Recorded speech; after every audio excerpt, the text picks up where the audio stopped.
El Mercedes 190 nace hace 40 años como modelo de acceso a la marca, con todos sus atributos, donde la soberbia calidad de construcción cuenta con un apartado destacado.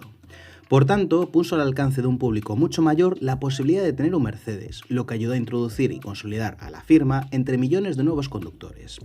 Todo esto te lo cuento en un primer capítulo, que tenéis en el canal, pero en esta ocasión nos vamos a centrar en los motores diésel, y más concretamente en nuestro protagonista, un 190D de 4 marchas e idéntico número de cilindros que entrega una potencia de 72 caballos. Al final del vídeo daremos respuesta a 3 preguntas que os formulaba en la primera parte, es decir, determinaremos si este motor mueve al 190 con dignidad, comprenderemos por qué la gente se gastaba un auténtico pastizal en este coche y trataremos de entender por qué han sobrevivido tantas unidades hasta nuestros días. Por eso te animo a que te quedes hasta el final, no sin antes recordarte que te suscribas al canal. Bueno, debajo del capó por enésima vez tenemos una roca indestructible.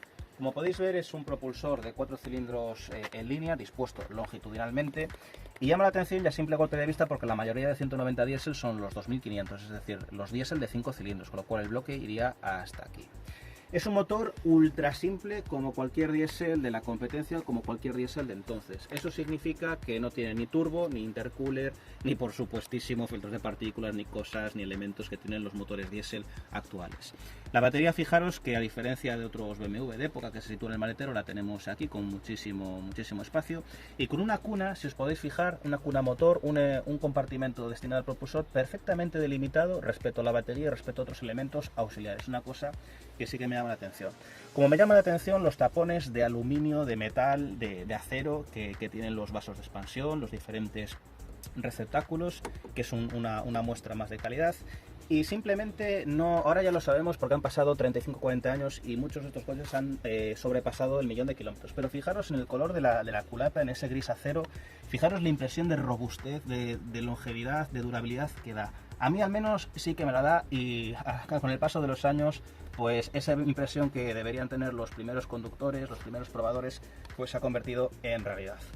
Por lo demás tenemos, como os comentaba, 72 caballos, tenemos un 0 a 100 en unos 18 segundos y una velocidad máxima bastante alta que sí que me ha llamado la atención teniendo en cuenta la caja de cambios y la aerodinámica, que es de unos 160 km/h, lo cual no está nada. El consumo medio andará en torno a los 6 litros y medio por carreteras convencionales. Hay que tener en cuenta que al tener 4 marchas hay que conducir de otra manera. La primera es mucho más larga, la segunda también, y cuando queremos adelantar o exprimirlo un poquito sí que vamos a revolucionar más el motor y el consumo en consecuencia nos va a aumentar. Pero lo bueno es que sí que tenemos unas cifras de consumo mucho mejores que los homólogos de gasolina, de un 30-40% menos, y sobre todo una longevidad, una durabilidad que es absolutamente excepcional. Este motor tetracilíndrico pertenece a la célebre familia OM601, donde no es nada raro encontrarse con unidades que sobrepasan el 1.000.000 de kilómetros. Como os comentaba, todo es muy sencillo, con 2 válvulas por cilindro, admisión atmosférica y donde la culata de aluminio permite rebajar el peso, destacando una inyección en la precámara de combustible. Las prestaciones son correctas para su cilindrada, pero sigue siendo un diésel lento, algo que no se erradicaría hasta la generalización de las versiones turbo. Lo más criticable, a mi juicio, es la presencia de una caja de cambios de únicamente 4 velocidades, ya que incluso un Renault 9 GTD incorporaba una de 5. En todo caso, el sonido es completamente inconfundible.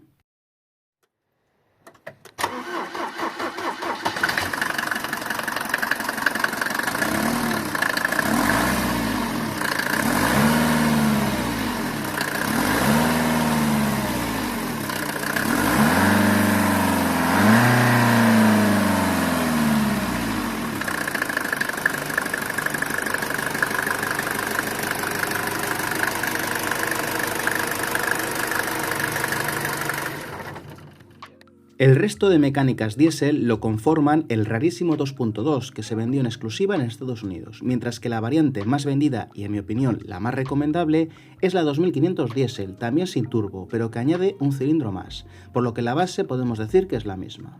Con el 2500 se consiguen ya unas prestaciones lo suficientemente buenas como para no tener que echar de menos, más de la cuenta, una versión de gasolina, manteniendo un consumo incluso menor al 4 cilindros, porque no es necesario forzar tanto el motor para superar una cuesta, por ejemplo.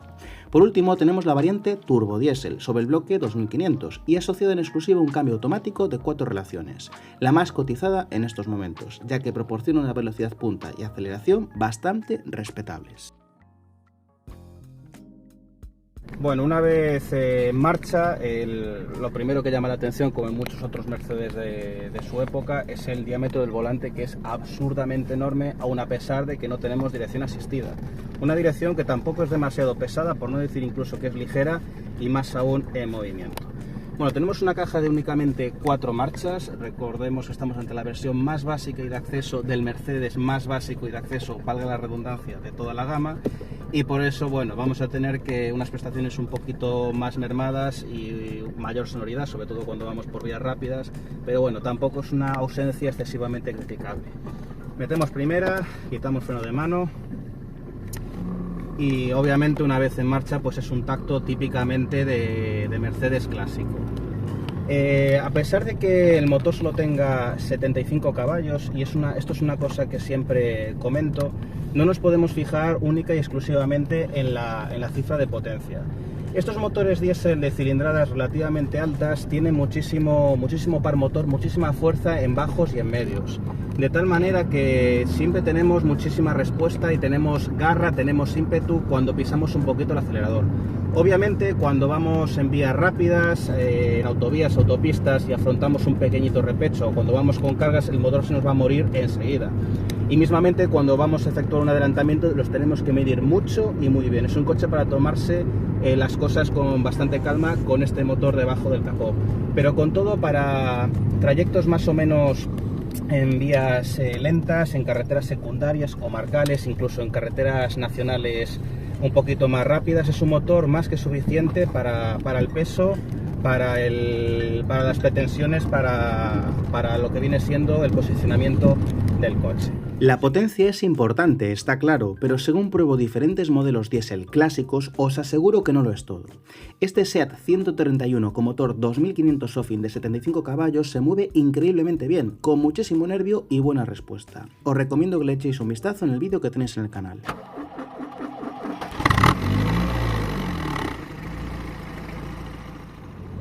Una de las cosas que inmediatamente te pueden llamar más atención cuando te pones a bordo de uno de estos Mercedes es el tacto de conducción. Enseguida te das cuenta de que el aplomo, la consistencia, la solidez, el tacto de la dirección, de los frenos, es típicamente de Mercedes clásico, de Mercedes antiguo. Tenemos una comodidad muy elevada, sobre todo también en parte por el eje multibrazo que equipamos en el tren trasero. Un esquema de suspensión que incluso no encontramos en modelos compactos de hoy, me refiero por ejemplo a las versiones de acceso del Volkswagen Golf o del Seat León, y que hace 40 años pues era, entre comillas, una especie de revolución que marcaba las diferencias. Por lo demás, las suspensiones son muy blanditas, es un Mercedes de estilo barco, como se suele decir, un Mercedes que nos invita a tomarnos la vida con calma y no solamente porque la potencia del motor sea la que es, muy justita. En ese sentido es un tacto pues típicamente de la casa alemana. Y es que Mercedes lo apostó todo para desarrollar al 190, hasta el punto de que las generaciones de los SL y clase S se vieron muy dilatadas en el tiempo, para centrar todos los recursos en su desarrollo. Y la verdad es que el resultado se hace notar.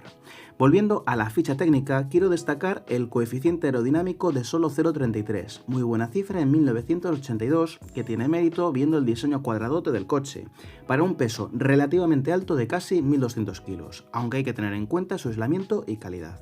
Detrás, la suspensión de 5 brazos se encarga de proporcionar un aplomo y tacto sensacionales, mientras que, afortunadamente, encontramos discos de freno en ambos ejes, confirmando la dedicación de Mercedes al servicio de la seguridad. De hecho, la marca fue pionera en la implementación y generalización del ABS y airbag. Bueno, a modo de cierre, de conclusión, intentando dar respuesta a esas 3 grandes preguntas que os planteaba al principio del vídeo, vamos a empezar por el final. Y vamos a empezar diciendo, os voy a decir, si estos 72 caballos y este motor diésel de acceso, que al final es una variante residual, es suficiente para mover el coche. Yo os digo yo que sí, en el 70-80% de los recorridos más o menos cotidianos que podéis hacer. Obviamente no es un coche para ir todos los días al trabajo, aunque aquí en Galicia se utiliza a diario de forma masiva como coche de batalla, cientos, miles de unidades a diario circulan por las carreteras de mi alrededor.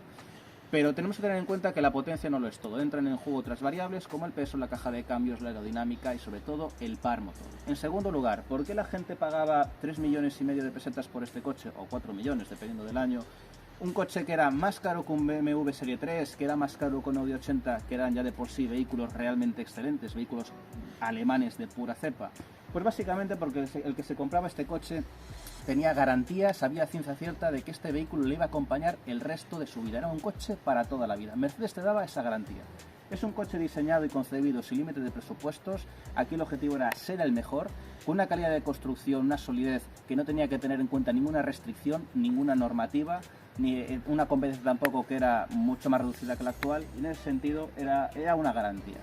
Y en último lugar, ¿por qué este coche, digamos, ha sobrevivido? ¿Por qué siguen circulando miles de unidades? Pues básicamente por esto que os acabo de comentar. Es un coche construido para ser el mejor, sin límite de presupuesto, que tiene una ausencia de electrónica prácticamente total y donde cada elemento, cada ensamblaje, cada tornillo están hechos con esmero, con cariño. Una cualidad que a día de hoy, desgraciadamente, brilla por su ausencia.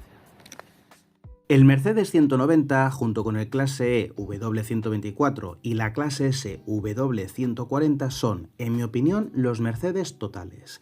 El mejor equilibrio posible entre calidad, fiabilidad, prestaciones y confort. Pero además, el 190 tiene el honor de haber acercado a la marca de la estrella a un público mucho mayor y, lo que es más importante, es el perfecto ejemplo del mejor hacer alemán capaz de desafiar a las mismísimas leyes de la física. La calidad hecha automóvil. Lo mejor o nada.